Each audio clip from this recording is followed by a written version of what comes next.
Holy!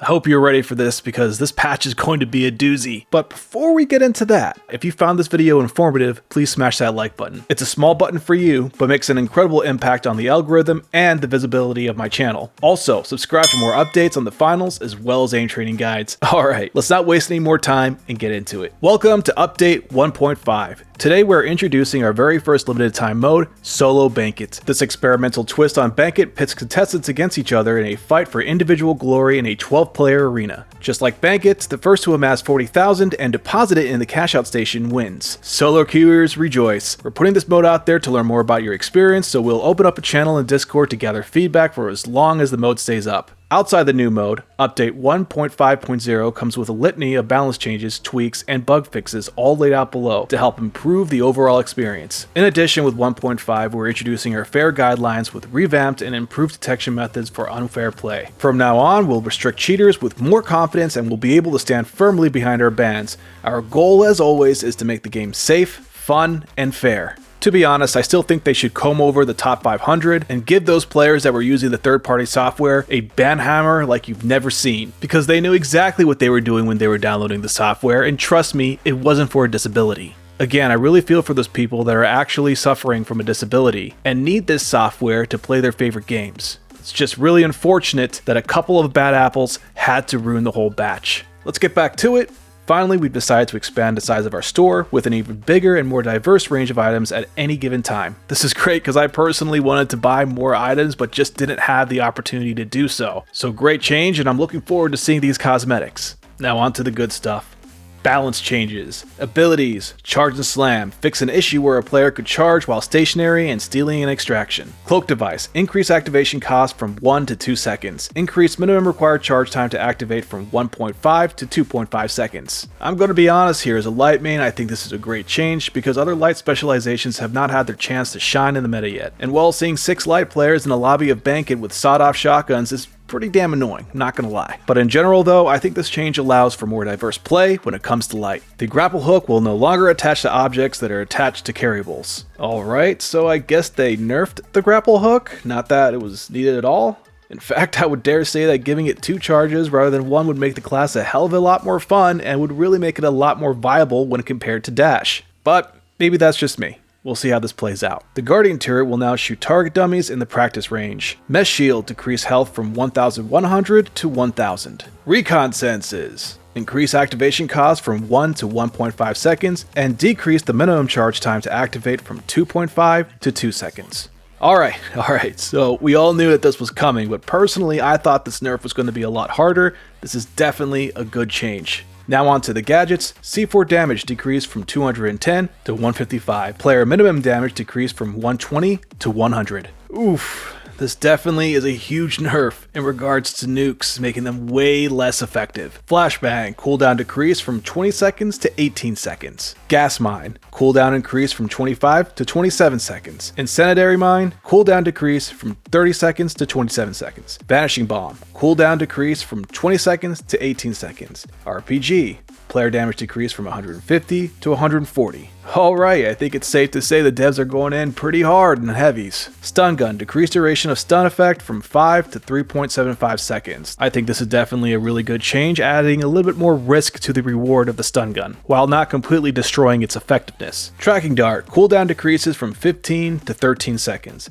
Added new scope zoom sensitivity multiplier to the settings screen that affects the tracking dart. Let's hope they added this to the sniper too. Game modes, Bank It, game show event start timer reduced from minute 6 to minute 4. Quick cache, game show event start timer reduced from minute 6 to minute 4. Team wipe respawn time increased from 17 to 18 seconds. Ranked tournament, team wipe respawn time increased from 25 to 26 seconds. Tournament, team wipe respawn time increased from 25 to 26 seconds. This is huge because when you really think about it, it only takes you 6 seconds to steal a cash out. This could definitely make a difference when it comes to defending a cash out or just losing it at the very last second. Tournaments will now unlock after players have completed 1 round, reduced from 12.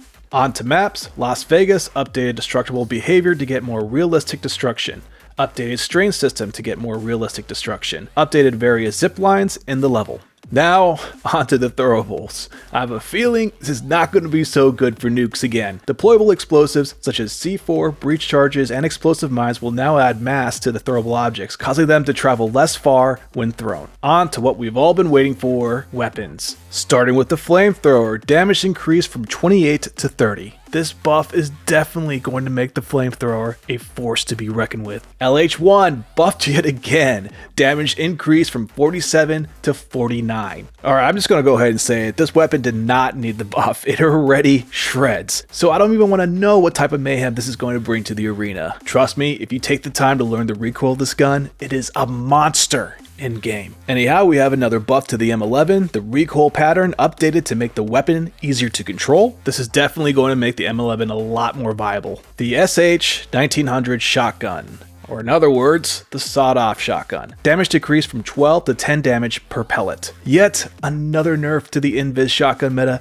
and I'm here for it. The M60's damage increased from 21 to 22. With this buff, you just might see the M60 dethrone the Lewis gun. I'm excited to see where this goes. Onto the ride shield, updated attack animations and hit sweeps to make the weapon feel more responsive. Fix issues where the ride shield could be invisible and still block bullets. Fix an issue where the ride shield could block bullets while the player is climbing a ladder. The SA-1216, in other words, the heavy shotgun. Fix an issue that allowed the weapon to be fired faster than intended. Not really a nerf, but the weapon now performs like it's supposed to. The SR-84 sniper rifle. Added the same thing as the tracking dart, a new scope sensitivity multiplier to setting screen that affects the SR-84. And weapon effectiveness will decrease when the player is on the other side of the map not helping his teammates with the objective.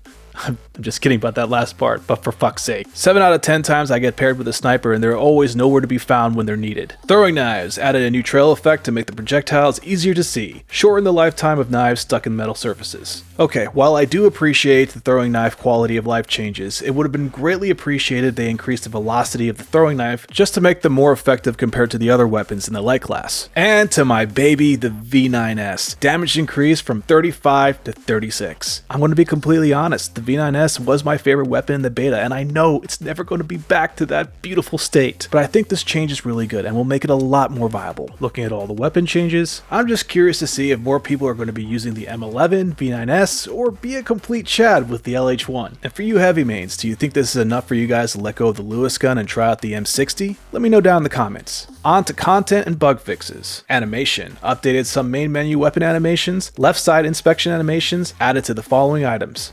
AKM, CL40, FCAR, Flamethrower, Goo Gun, Lewis Gun, LH1, M11, M60, MGL32, Model 1887, R.357, SA-1216, SH-1900, SR-84, Stun Gun, Tracking Gun, V9S, and the XP-54. Onto audio. Replace an old unattuned sound on the glitch trap. Fix the zip wire attachment sound that could play on the main menu. Characters. Fix some issues where hair could clip visually with various headwear. Fix some skin issues that occurred on wrists. Fix some skinning issues that occurred on gloves. Controller. Added an option that allows controller players to pick the priority order of reload/pickup button actions. And absolutely nothing about how aim assist does not work at close ranges. Hopefully that is addressed very soon. Fix an issue that allowed mouse and keyboard to be enabled on some consoles. Fix a server crash where players could attach a zip line and disconnect at the same time. Fix a client crash that could be caused by certain outfits in the battle pass and store screens. And fix an issue where game servers could very rarely shut down early due to how many players connected. Onto maps. Improve the number of floor displays in the elevator. Fix lingering smoke clouds that could appear during the end of round sequences. Fix team logos not always streaming in during the end of round sequence. Monaco. Fix an awning that partially clipped through the path of the zip line. Optimize lighting for the fog and storm weather types. Now going to Seoul. Fix an initial spawn in the hospital that ran into a small dead end. Fix some railings that could block bullets. That was fucking annoying. I'm gonna tell you that right now. I'm shooting someone thinking that it's gonna go through the railings, but in reality, they're sitting behind an invisible wall. I'm so happy they fixed it. Anyhow, Vegas. Fix an issue where the map border blocked bullets and grenades. Fix the ladder that sometimes caused players to get stuck. Fix some issues with intersecting and floating assets. Fix an issue where Las Vegas spotlights would sometimes be called unexpectedly. Now, on to movement. Fix an issue where players could slingshot themselves, aka super glide, by grinding against objects during vault interactions. Damn it. Gonna be honest here, I kinda wish they kept that. But anyhow, on to vaulting. fix an issue where players could gain extreme speed by picking up objects that were being vaulted on, and updated vaulting to feel snappier and be more aligned to ledges. Moving to quick melee, fix an issue where players could use quick melee on ladders. On to the UI changes, fix an issue where scoreboard text could be cut short, fix a new label that could be clipped with the play button in the main menu, fix an issue where the tournament winner text could be partially visible on both sides of the screen, fix an issue where the player's name could appear over their face at the end of the round, fix an issue where career screens could jump on the very first frame, fix an issue where hover VFX would not play on video thumbnails, fix an issue where some weapon charms and stickers would become unequipable, fix an issue where total play time would reset to 0 on the career screen after 24 hours, fix an issue where the current gamepad bindings were lost when resetting the keyboard bindings. Fix an issue with the crosshair that caused headshot hit indicators to show based on the damage done rather than the hit location. That's pretty interesting. Never noticed that. Fix an issue where player names above the health bar could sometimes be cut off. Fix an issue where the subtitle screen would not hide correctly when exiting settings. Fix team member names sometimes staying transparent after respawn. Fix an issue on player outlines on enemies appearing when looking through metal fences. Now, I can definitely see this needing to be fixed, and I never noticed it. Fix an issue where some settings in the settings screen would not be affected by restoring default settings. Set voiceover to be enabled to default on PC with push to talk set as default input. Set voice over internet protocol to be enabled by default on console with voice activated set as the default input. Weapons again! Fix an issue where bullet dispersion spread would not update if the player switched between items. Throwing knives will now have a correct skin when thrown. That's nothing more annoying than throwing your throwing knife card skin and realizing that it's a knife on the wall. Really takes me out of the immersion, you know? I'm just kidding. But this is really good that they fixed it. I can definitely see a lot of players being happy with this. Fixed a cheat exploit with melee weapons. I don't know what that is, actually. If you guys have any idea what they're talking about, let me know in the comments. And that's about it for the new patch notes. All in all, I think these were much needed changes that are definitely going to shake up the meta and introduce more fun ways to play this amazing game. One last thing though. I want to say a gigantic thank you to the devs. They are such a rare breed and a breath of fresh air in an industry that prioritizes monetization over the voices of the player base. So if you're cruising around Reddit or even Discord, leave a thank you and make a positive wave in a sea of negative posts. Anyhow guys, with that being said, please drop a like if you found this video informative, and I'll see you next time. Peace.